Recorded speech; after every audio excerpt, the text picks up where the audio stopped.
Jimmy Kimmel's late-night talk show, Jimmy Kimmel Live, was indefinitely suspended by the American Broadcasting Company, ABC, on September 17, 2025. The suspension stemmed from Kimmel's controversial comments on September 15 about the shooting of conservative activist Charlie Kirk, criticizing Donald Trump and his supporters, which sparked widespread controversy and a license revocation warning from the Federal Communications Commission, FCC. However, White House Press Secretary Caroline Leavitt, in a news program interview, stated that this was not Trump's intention but a decision made by the network itself, and Trump only learned of the event after she informed him. She also expressed anger at Kimmel's stigmatization of Charlie Kirk, believing his show's suspension was not a bad outcome. Yet everyone knows that legally, they cannot hold Kimmel accountable, but they wield vast administrative and commercial resources, with many ways to target him. I have always held a negative view of Charlie Kirk, never believing he represented any kind of American spirit or had any qualification to be an American hero. His social activities did counteract the current far-left trends in the U.S. to some extent, but the side effects were greater, causing severe social division. I believe his death due to the gun rights he advocated was, in a way, practicing his political ideals with his life. So, in my previous video, I quoted numerous Bible verses, hoping the shooter could be forgiven and redeem himself through the rest of his life, rather than being sentenced to death as Trump demanded. Unexpectedly, Kirk's widow, Erika Kirk, truly forgave the shooter, upholding Charlie Kirk's respect for Christian traditions through her actions, which I deeply admire.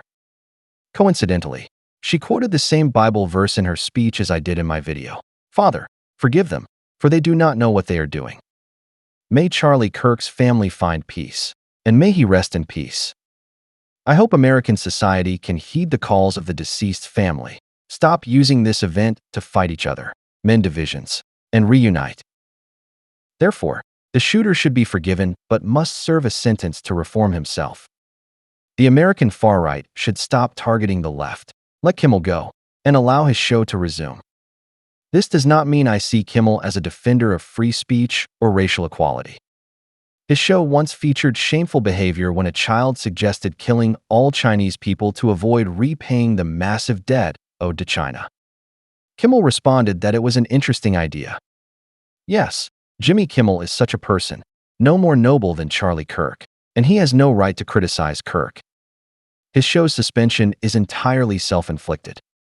As a Chinese person, I deeply resent that his genocidal remarks went unpunished, but I am also willing to say I forgive him. His show's suspension reveals a truth to the world. The extinction of 1.4 billion Chinese people is not worth a show's suspension or reflection, and Kimmel continued to speak freely as always. But criticizing a MAGA figure killed by gunfire costs him his job.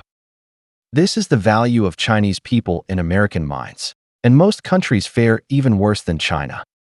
After all, China has the ability to destroy the U.S. in return, so 1.4 billion Chinese need not worry about actually being wiped out by Americans. Now you understand why American politicians remain indifferent to the tragedy in Gaza. In their minds, Palestinians are not human. Unlike Chinese people, they lack the ability to fight back, so they deserve violent treatment. Since Obama took office, the American left has been exporting values worldwide, spreading ideas of liberal democracy, feminism, and LGBTQ equality. Yet the reality is that this hypocritical nation has been the mastermind behind decades of global conflicts. The America I admired, which led humanity against fascism and Soviet tyranny, has been murdered by these clowns. So, during the Trump-Harris election, I predicted Trump would win decisively.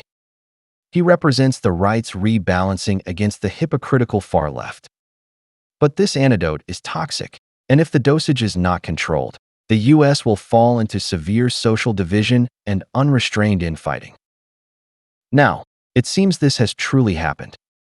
The U.S. criticizes China and Russia as authoritarian states controlling public opinion, but the U.S. government's actions seem no different in essence. As a YouTube commentator on current events, I am deeply concerned. I hope the U.S. can truly become great again, replacing life-or-death political struggles with openness and inclusivity, returning to the right path. Of course, I must emphasize that I am not praising China or Russia. If I thought China was perfect, why would I create content on YouTube instead of domestic platforms? Thus, while I do not agree with Jimmy Kimmel's hypocrisy, his evaluation of Charlie Kirk falls under free speech and should be protected by the First Amendment of the U.S. Constitution. His career may serve as a key indicator of whether the U.S. can become great again. If he can resume broadcasting through apologies or donations, it suggests American free speech still has hope. If his media career ends here, the U.S. is truly on the path to fascism. Finally, I want to briefly address some viewers in the comments section who ask why I still defend the US's just image in some aspects. It is because, in those aspects, the US is just. I criticize the US often because it makes many mistakes, but that does not mean it is a garbage nation that has never done anything right.